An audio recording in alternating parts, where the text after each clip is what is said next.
Hola, ¿qué tal? Bienvenidos sean todos y todas a Ojalá. Hoy nosotros pues aquí tenemos a una científica y de eso vamos a hablar, de ciencia, concretamente de cómo se ha tratado el COVID-19 o la COVID-19, como le dicen allá en Cuba. Algunos dicen el COVID, otros dicen la COVID-19.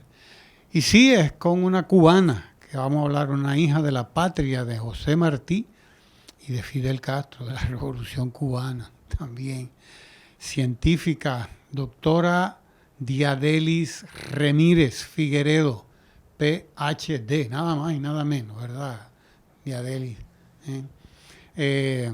Y una de las encargadas de manejarse con todo esto que tiene que ver con la COVID-19 en Cuba, que ha sido modelo, que ha sido ejemplo en América Latina de cómo enfrentar una pandemia y sobre todo de cómo enfrentarla con recursos propios, ¿verdad, Diadeli? Sí, porque a nosotros nos trajeron las vacunas de China, ustedes las fabricaron ustedes.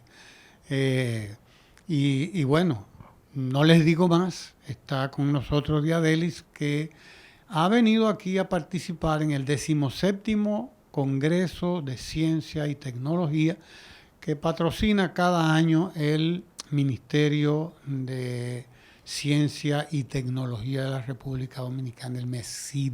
Así que bienvenida, Diadelis Ramírez Figueredo, doctora Diadelis.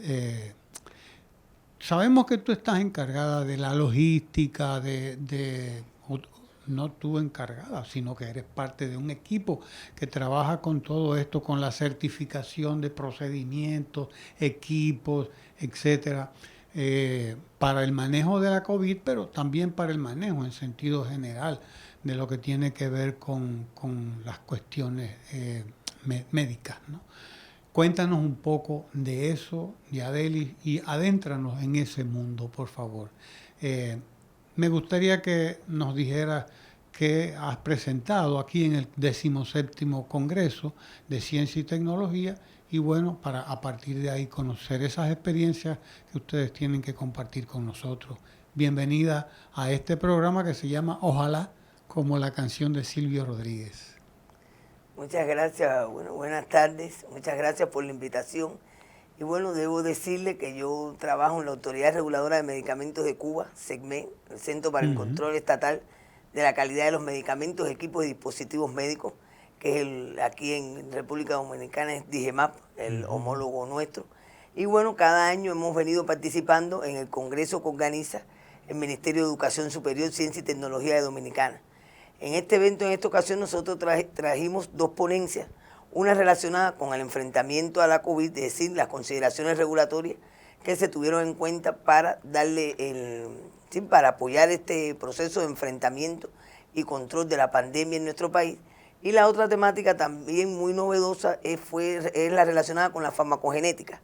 Farmacogenética no es más que la variabilidad que presentan los individuos una vez que se le administran los fármacos en base a su perfil genético.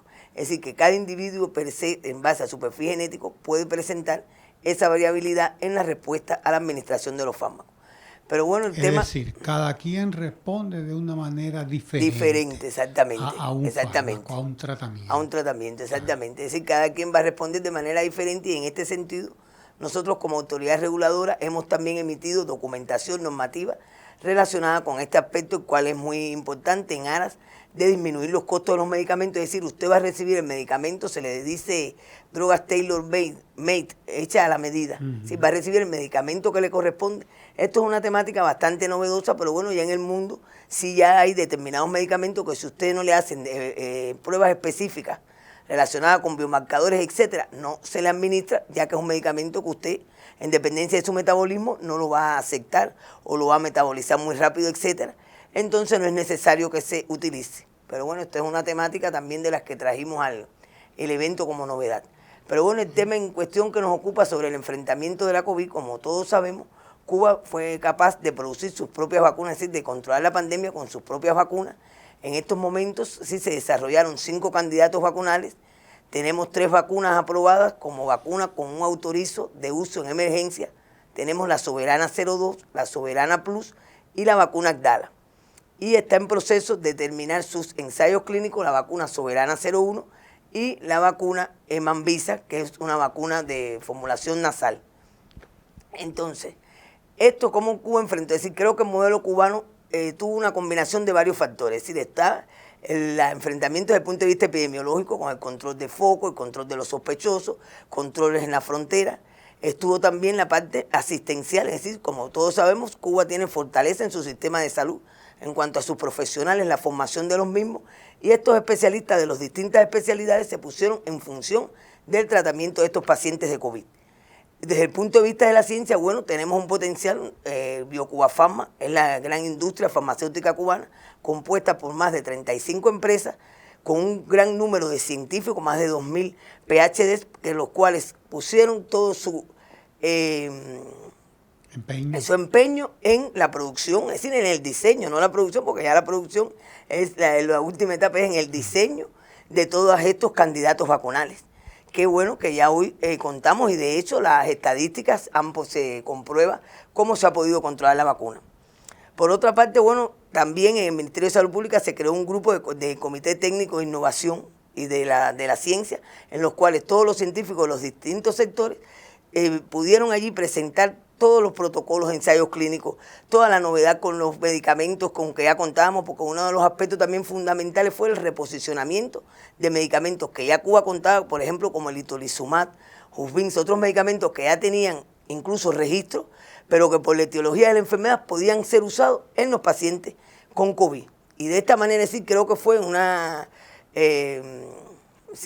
combinación de varios factores, se logró controlar la pandemia. Es decir, ¿cuál fue el protocolo? Que el paciente sano no enfermara, que una vez que enfermara no se agravara, que una vez que ese paciente estuviera grave que no muriera. Y en el caso de los pacientes convalecientes, también que disminuir el número de secuelas que tenían estos pacientes. ¿Sí? Porque sabemos que el COVID dejaba determinadas secuelas y bueno, también existe un programa de control post-COVID de todas estas secuelas. Es decir, de manera tal que este paciente se insertara a la vida social y laboral lo más pronto posible una vez que contrajera la enfermedad. Ahora bien, desde el punto de vista regulatorio, ¿cuál fue nuestra estrategia? Bueno, la estrategia de la autoridad reguladora, encargada, como toda autoridad de cada país, de velar por la calidad, seguridad y eficacia de los medicamentos, equipos y dispositivos médicos. Bueno, la principal misión fue lograr el acceso oportuno de estos medicamentos en tiempo con la calidad requerida, tanto medicamentos, dígase también las vacunas, a nuestra población. ¿Cómo se logró esto? Bueno, flexibilizando los tiempos que tenemos establecidos, aumentando el rigor, pero este rigor fue con un intercambio oportuno y constante con la industria, pero además con organismos internacionales como autoridades de referencia. Cuba, es decir, el CERME es una autoridad regional de referencia, unido a México, Chile, Brasil, Argentina y Colombia. Somos autoridades regionales de referencia certificados por la Organización Panamericana de la Salud para las funciones que desempeñamos. Y bueno, tuvimos también intercambio con otras agencias de la región y con la Organización Mundial de la Salud, de manera de que nuestros estándares estuvieran a ese mismo nivel, tanto en la evaluación como en la aprobación de estos ensayos clínicos para poner en función de lo más pronto posible estos candidatos vacunales en manos de nuestra población.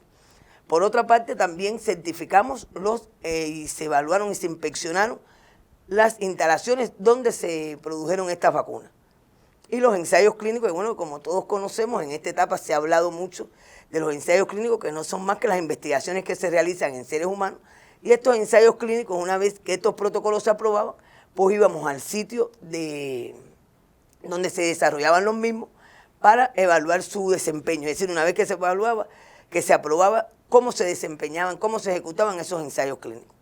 Por otra parte, también Cuba cuenta ya con un potencial de salud especializado, ya que en Cuba, con esta industria farmacéutica fortalecida, tiene también experiencia en el desarrollo, en la producción de vacunas, pues entonces contaba con un personal de salud también especializado en ensayos clínicos, de manera tal que se pudo avanzar más rápidamente.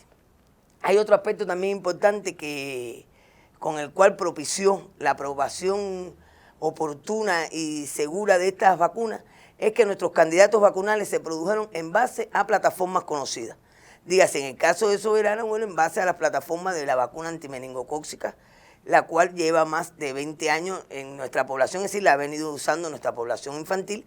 Y en el caso de la vacuna Abdala, la plataforma es de la antihepatitis B, que es una vacuna que por más de 30 años ha utilizado la población, y entonces ya esto también viabilizó una serie de metodología, validación de métodos analíticos, validaciones productivas, que nos propició avanzar mucho más rápido. Y creo que, bueno, de todas estas formas, la premisa regulatoria fundamental era el acceso oportuno, tener el acceso oportuno y rápido de estos productos, medicamentos, dígase vacunas. Por otra parte, también los equipos médicos. Se diseñaron ventiladores pulmonares, también desde el punto de vista de la detección, para la detección del virus, se realizaron también pruebas de PCR, es decir, diseñadas por nuestros científicos. Y bueno, todo esto trajo al traste de la contención oportuna de la pandemia en nuestro país hasta el día de hoy. Ya llevamos ya varios días que no hay ningún fallecido y las cifras han bajado, es decir, la incidencia y circulación es muy baja en nuestro país en estos momentos. Y una pregunta que nos hacemos los que estamos de este lado del río. ¿Cómo ha podido un país en la situación de Cuba, bloqueado por todos los lados, bloqueado, a tal punto que de Cuba prácticamente no nos llega información, tú lo sabes, Cuba es casi palabra prohibida, como lo es Venezuela, como lo es Nicaragua y como lo es hasta Rusia, que es toda una potencia. Aquí para uno enterarse de las cosas tiene que ir a buscarla, la información, si no, no te llega, como te llega así toda la otra información que le da la gana a los que controlan todo este asunto, ¿no? Que nosotros sabemos cómo es. ¿Cómo pudo un país en una situación tan dura de un bloqueo además endurecido por más de 200 medidas tomadas durante la administración Trump? ¿Cómo se explica? Porque es también nuestra curiosidad. Que vamos a ver, ¿cómo tú nos explicas esto? No, bueno, creo que eso está muy fácil de explicar, ya que Cuba tiene una tradición de investigación científica, es decir, el gobierno ha puesto en manos de la ciencia una gran inversión y es como decimos, los frutos que se están recogiendo de ese árbol que se sembró en un determinado momento, estos han sido los frutos. Nosotros tenemos una capacidad científica, es decir, pese a todas las limitaciones, que no es un secreto, financiera a lo mejor de obtener equipamiento, pero sí existe un intelecto, un recurso humano capacitado para la investigación científica en distintos sectores, es decir, en los distintos sectores, y creo que ese ha sido el resultado. Los científicos ya con su experiencia en diseño de otras vacunas pusieron su empeño y su dedicación al diseño de la vacuna anti-COVID, creo que fue el resultado. Este es el resultado de todo el proceso de inversión en ciencia. Sí. Bien, ¿la población cubana completa está vacunada ya? Ya más del 95%. Más del 95%. Sí, quedarán y se solo supone algunos casos específicos que no pueden. Claro. Y se supone que con un determinado por ciento, pues ya lo que se llama la inmunidad de rebaño está garantizado. Se ¿no? puede, ya nosotros 70... estamos en estos momentos en la segunda fase en el segundo refuerzo. Sí, se está comenzando ya el segundo refuerzo en Cuba, para ir manteniendo esa inmunidad. Cada 6 meses ese segundo refuerzo. ¿Hasta cuántos refuerzos está llamado a tener la gente? Porque es algo que uno se pregunta aquí también, que viven diciéndonos que 3, que 4, que no sé cuántos. Eso todavía está por definir también, porque es en base a esas mutaciones que del virus. Eso también está relacionado con las mutaciones del virus. Que todavía eso está por definir, porque también el sistema inmune recibe otros medicamentos, y entonces también hay que jugar, por decirlo de alguna forma, la administración de la vacuna con otros medicamentos que usted esté recibiendo, etcétera. Y es un solo sistema inmune para todo. Entonces eso todavía creo que está por definir, pero bueno, ya la segunda dosis esta de refuerzo sí, la OMS y otros organismos internacionales sí la han aprobado. Pero habría que ver el comportamiento, la circulación del virus, las mutaciones, y en base a esto se irá definiendo. Ha sido nuestra conversación con la doctora Diadelis Ramírez Figueredo. Ella es del Centro para el Control Estatal de Medicamentos, Equipos y Dispositivos Médicos del Ministerio de Salud de la hermana República de Cuba. Con ella hemos conversado sobre estos temas tan importantes. Gracias por acompañarnos aquí en Ojalá, en Tele Santo Domingo.